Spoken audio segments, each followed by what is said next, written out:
about 2004, 2005, and it's come to our attention recently. I mean, there's a lot of counties and cities. Things come to our attention over time, and they may have been there for a while. But we just recently had a problem in Chesterfield County because, again, they had a poorly written ordinance like this one, and the police misinterpreted it and asked somebody to leave the property and no authority to do that. So we're trying to avoid that. We're trying to get people to understand the law. Actually, we're hoping that Roanoke County does the right thing. Makes a simple wording change so that anybody can read that law and comply with it. Do you have an idea of what exactly you wanted to say compared to what it says now?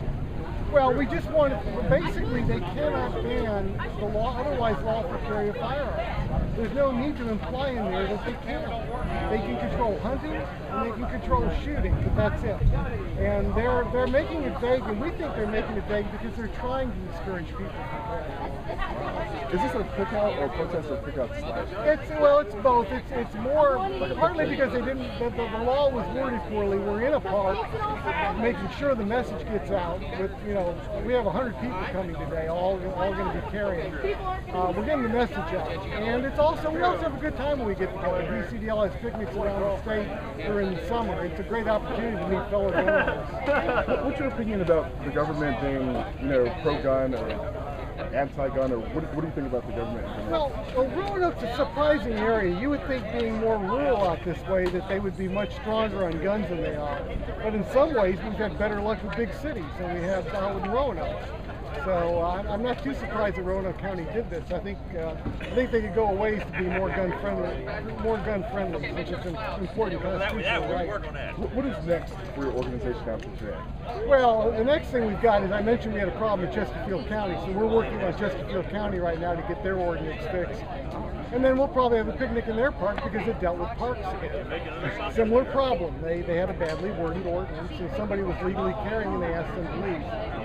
And I couldn't even blame the police on that one. That ordinance, just like this park, the ordinance is so bad that even the police couldn't interpret it. So you can't have that. That's unacceptable in America. If you were to say one closing comment, you know how these sound bites are.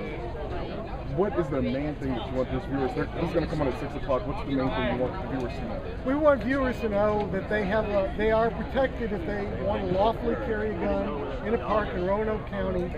Regardless of the confusing wording, it is their right to be able to defend themselves in these parks. Thank you. Anything else you want to say?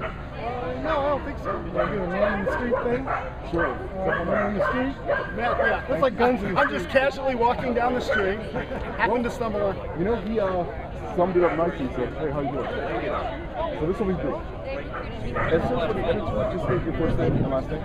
My first name is John, J-O-H-N. My last name is Pierce, P-I-E-R-C-E. Thank you, sir. And if you do your favorite, right down here. Further down? That's great. That's perfect.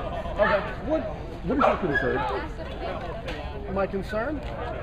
Well, I think the biggest concern that a lot of us here today have is just the way that the statute is worded. It seems to be clearly intended to chill the rights of those who are not in the know about the fact that they can in fact ban carry in parks.